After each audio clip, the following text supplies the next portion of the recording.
अब 15 साल से बेचा बंदगी अच्छा तो गाना मोरी शाम अच्छा आजा ऊपर आओ ऊपर आओ ऊपर आओ ऊपर बाबा ऊपर आओ। तू कहाँ भाग रहा है? भाग क्यों रहा है? भाग क्यों रहा है? रुक तो सही। बेचा गन्ना बंदगी भाषा और जो गाना मत तो मरता चोरा कोई सुने ही नहीं भाषा माँ की कोई नहीं सुना कोई भी करण से मैंने सुना जीजा दादा भैया कमाता दादा कोई नहीं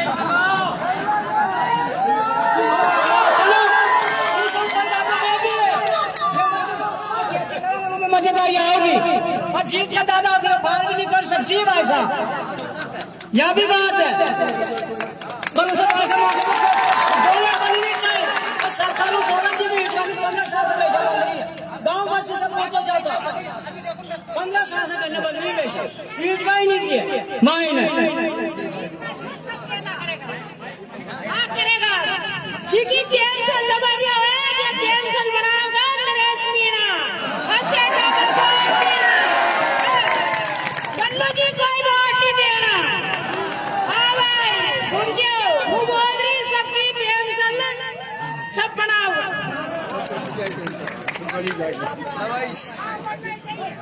मतलब यह है कि आपके गांव की सभी माता बहनों ने, बुजुर्गों ने, युवाओं ने ये मन बना लिया कि हमने जिनको अब तक वोट दिया है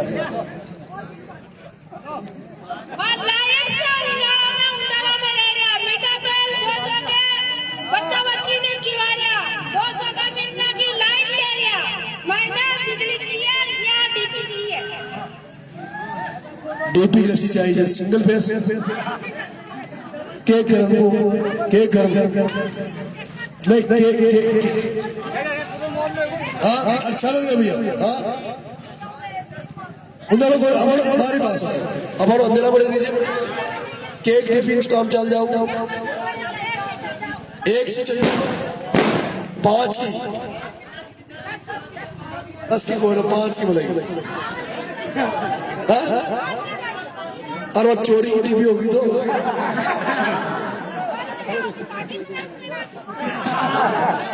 पकड़े से मार रहा दीजिए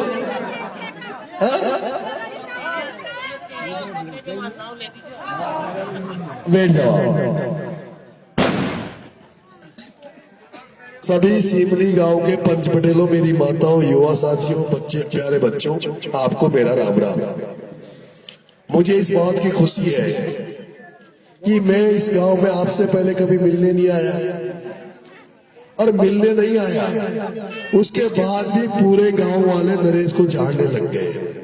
तो आप क्यों जानने लगे, कैसे जानने लगे? मोबाइल से छोड़ छोड़ी बताता होगा काई के चाहिए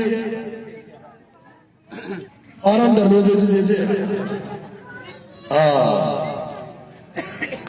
मैं आपके यहाँ से निर्दलीय चुनाव लड़ रहा हूँ और जो भाई कह रहा था कि हमारे इधर गारा मचरा कीचड़ हो रहा है, लाइट नहीं है, पीने का पानी नहीं है, गेहूं नहीं मिल रहा, पेंशन नहीं मिल रही, ये क्यों हुआ? ये इसलिए हुआ कि आपने अब तक अच्छे लोगों को वोट नहीं दिया। जब भी तो गड़बड़ हुई ना, आपने अब तक अगर अच्छे व्यक्ति को जिताते तो ये समस्या नहीं आती। लेकिन इस एरिया में एक दिक्कत है। आपके इस एरिया में जो भी टिकट लेके आता है उसको लोग अब तक यहाँ वोट देते थे और टिकट किसको मिलता था? जो सब ज्यादा पैसे देके ऊपर आता था। आपके बेटे ने भी टिकट इस बार मांगा था पर मेरे पास पैसा नहीं था ऊपर वालों को देने के लिए, तो मेरा टिकट काट दिया, करण सिंह को दे दिया और बल्लू को आप जानते ही हो। लेकिन मैं आपसे कहना चाहता हूं कि मैं कुछ बड़ा नहीं हूं अभी, लेकिन मैंने इस बार जब 12 में धरना दिया तो किसी भी किसान को खाद के लिए लाइन में नहीं लगना पड़ा, पता है ना? इस बार किसी भी किसान को खाद की लाइन में नहीं लगना पड़ा, किसी भी किसान को खाद के कट्टे के 2 रुपए ज्यादा नहीं देने पड़े। और आपके बेटे ने आपके जो बीमा के पैसे होते हैं किसानों के, उनको दिलवाने के लिए प्रशासन को धरना दिया। प्रशासन ने बात नहीं मानी तो आपके बेटे ने ट्रेन की पटरी को रोक दिया था, उस पर ट्रैक्टर चला दिया था, पता है? और जब रेल की पटरी रोक दी थी तो आपके बेटे को थाने में बंद कर दिया।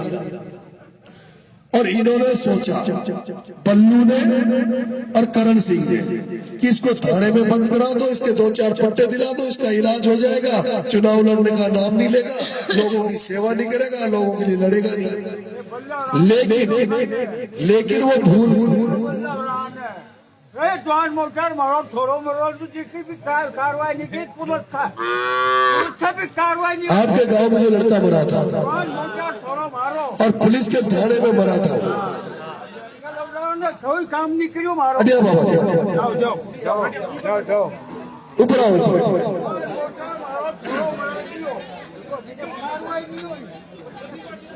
ऊपर आओ, जूते पहने हो। क्या मामला हुआ था? थाना में मार के बच्चे मारो, जवान उठा 3 बच्चे इकट्ठा था। ये बल्लू जो रहा ने कोई कार्रवाई नहीं करी पुलिस की। आज पुलिस के सामने मैं मर सकूं, पुलिस दुश्मन ही करी न सके। कहीं मिला करोड़ों से लाख 2 लाख दिया जिनसे कहीं हुए एक बच्चा बच्ची मारी लाडी जवान भोटा।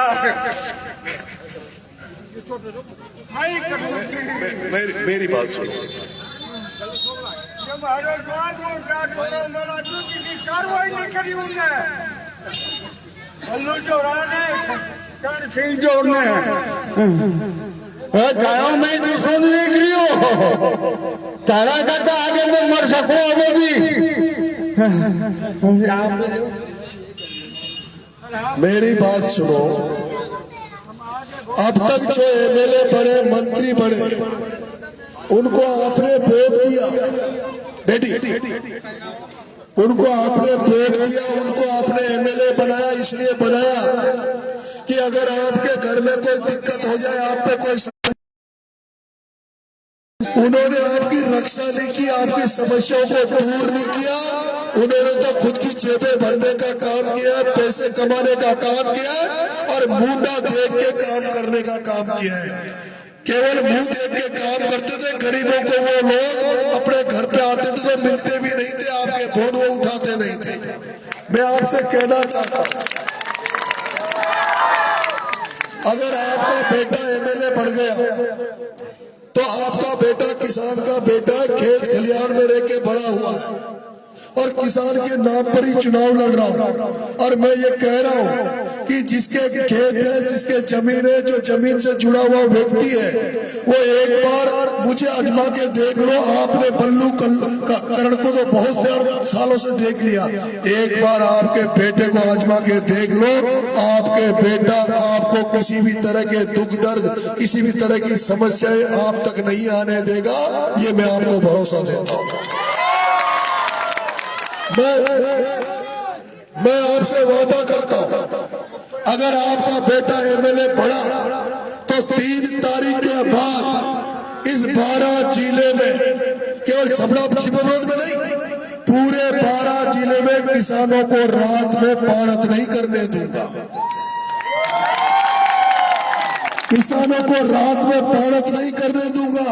जितने भी लाइट डिपार्टमेंट के अधिकारी कर्मचारी है, उनसे कह दूंगा जितनी लाइट देनी है किसानों को पानी मोड़ने के लिए, वो दिन में दो।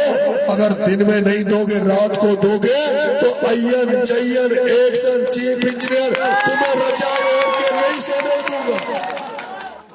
जो पेंशन की बात मेरी माँ कर रही है, गेहूं की बात आप कर रही हो, आपके गांव में जो कीचड़ की बात कर रहे हो, अरे ये तो बहुत छोटी चीजें है। आपका बेटा तो ये चाहता है कि जिन बच्चों को आपने पढ़ाया लिखाया, जो बच्चे जो सड़कों पे घूम रहे, जो डिग्री लेके आ गए, ITI कर ली, जिन्होंने पॉलिटेक्निक कर ली, और जो चाहते हैं कि सरकारी नौकरी नहीं मिली तो थर्मल में नौकरी लग जाए, कवाई में नौकरी लग जाए। आपका बेटा एमएलए बन गया तो दोनों थर्मलों में ताला लगा दूंगा। और जब तक छबड़ा छिपा बड़ोद के एक एक युवा को नौकरी नहीं मिल जाती तब तक इन दोनों फैक्ट्रियों को चलने नहीं दूंगा। मैं आपसे कहना चाहता हूं, आप एक बार मुझे आजमा के तो देख लो, एक बार मुझे आजमा के तो देख लो। मैं कभी तक कोई पद पे नहीं बैठा, मैं केवल छात्र राजनीति में, जयपुर में छात्र राजनीति की है मैंने। लेकिन ये जो हजारों लोग मेरे साथ घूम रहे हैं, ये इसलिए घूम रहे, इनको भरोसा है, इनको विश्वास है कि नरेश मीणा जिस दिन एमएलए बन जाएगा वो गरीब से गरीब, पिछड़े से पिछड़े, गांव नारी कच्चे घरों में रहने वालों के दुख दर्द को मैं बांटूंगा। आपके आंसू पोंछने का काम आपका बेटा करेगा। आज के बाद आपको आंसू नहीं आने दूंगा, आपको रोने नहीं दूंगा, ये मैं आपसे गारंटी लेता हूं। इस एरिया में कोई लाइट से किसान चिपक जाता है, कोई सांप के काटने से किसान चिपक जाता है, लेकिन आज दिन तक करण सिंह, प्रताप सिंह भी जब ऐसी दुर्घटना हो जाती है तो इन्होंने उनके घर पे जाकर नहीं देखा, उनसे नहीं पूछा कि तुम्हारे बच्चा क्या क्या हुआ, तुम्हारे बेटे का क्या हुआ, तुम्हारे भाई का क्या हुआ। मुझे पता है एक बार यहाँ इसी छिपा बड़ौद में 2 शहरियों के बच्चे मिट्टी में दब के मर गए थे, लेकिन करण सिंह भी उनके हाल चाल पूछने नहीं गया था। और जबकि आपका बेटा जयपुर में नेतागिरी करता था, एक बार मेरा कोई रिश्तेदार मर गया था नाहरगढ़ में, 2 बच्चे लाइट से चिपक गए थे, मुझे फोन किया, भाई साहब लाइट से चिपक गए, सरकार सुन नहीं रही, प्रशासन सुन नहीं रहा, इनको कोई मदद करवाओ। मैंने कहा इनका दाग मत लगाओ, इनका अंतिम संस्कार मत करो। मैं आ रहा हूँ, जयपुर से चल के आया। मैं किसान भाइयों आपसे भी कहना चाहता हूँ, हाड़ौती का कोटा, बारा, बूंदी, झालावाड़ का वो पहला मामला था जब 2 किसानों के बच्चे लाइट से चिपक के मर गए थे। मैं लाशों को लेके बैठ गया, कलेक्टर एसपी से कह दिया जब तक इनकी पूरी मदद नहीं की जाएगी जब तक इनका दाग नहीं लगेगा। और आपके बेटे ने उन बच्चों को, उनके माँ बाप को, उनके परिवार वालों को 28 लाख रुपए दिलाए, 28 लाख रुपए। दुर्घटना हो जाती, लेकिन सरकार ने जो योजनाएं चला रखी है, जब कोई व्यक्ति, जब कोई किसान खेती करते हुए अगर खेत में किसी तरह की दुर्घटना से अगर मर जाता है तो सरकार उसको पैसा देती है, अनुदान देती है, उसको इंदिरा आवास की व्यवस्था करती है, आंगनबाड़ी में उसके परिवार को नौकरी लगाती है। आपने देखा होगा सवाई माधोपुर, करौली, दौसा, शेखावटी में कोई दुर्घटना हो जाती है, वहां के नेता धरना दे के बैठ जाते हैं और 20-20, 50-50 लाख रुपए उन परिवारों को दिलाते हैं, उनके परिवारों के बच्चों को नौकरी दिलाते हैं। लेकिन इस हाड़ौती में, कोटा, बारा, बूंदी, झालावाड़ में आज दिन तक इस तरह का मामला आपके सामने देखा नहीं होगा। जब यहाँ के नेताओं ने लोगों के लिए मदद करी, वो लोग भी बैठे। एक बार बेटे को एमएलए बना दो, एक बार बना के तो देखो फिर किस तरह से नरेश मीणा आपकी सेवा करेगा। जिस तरह से भगवान राम जब वनवास में गए और भगवान राम के वनवास जाने के बाद जिस तरह से भरत ने जो राज किया, भरत ने जो जन सेवा की, भरत ने जो आम जनता की सेवा की, उसी तरह भरत बन के नरेश मीणा आपकी सेवा करने का काम करेगा, आपके दुख दर्द बांटने का काम। इसलिए एक बार पूरे लोग इस कांग्रेस बीजेपी को भूल जाओ, कांग्रेस बीजेपी के प्रत्याशियों को भूल जाओ, पूरा गांव लामबंद होकर वोट दो। और एक बात और मैं आपसे कहना चाहता हूँ, सिमड़ी के सभी पंच पटेलों, किसान भाइयों, मैं अलग टाइप का आदमी हूँ, मैं अलग टाइप का आदमी हूँ। कभी आप ये मत सोचना कि जो 24 घंटे मेरे साथ रहता है मैं उसी की बात मानता हूँ। मैं किसी की बात नहीं मानता, मैं सुनता सबकी हूँ लेकिन करता मन की हूँ। मैं किसी में भेदभाव नहीं करता, मैं किसी में भेदभाव नहीं करता। मेरे साथ हजारों लोग घूमते, मैं वही करता हूँ जो खुद आंखों से देख लेता हूँ, कान से सुनता हूँ। मैं किसी बहकाव में नहीं आता, किसी के कहने पे नहीं आता। मैं सामने से देखता हूँ कौन कैसा है, कौन किस तरह का है। मैं इस छबड़ा छिबरोद की धरती से भ्रष्टाचार को खत्म कर दूंगा, दलालियों को खत्म कर दूंगा, किसी तरह का करप्शन या होने नहीं दूंगा। ये आपका बेटा आपसे वादा करता है। इसलिए सारा गांव, समस्त गांव, पूरा गांव लामबंद होके, एकजुट होके और आपके बेटे को आशीर्वाद देना। आपका बेटा हर घर को अपना घर मानता है, हर परिवार को अपना परिवार मानता है, हर बच्चे को अपना भाई मानता है, हर महिला को अपनी माँ मानता है, हर बहन बेटी को अपनी बहन बेटी मानता है। इसी के साथ आपने जो आशीर्वाद दिया, आपने जो प्यार दिया, आशीर्वाद दिया, उसके लिए आपको बहुत बहुत धन्यवाद। राम राम साहब।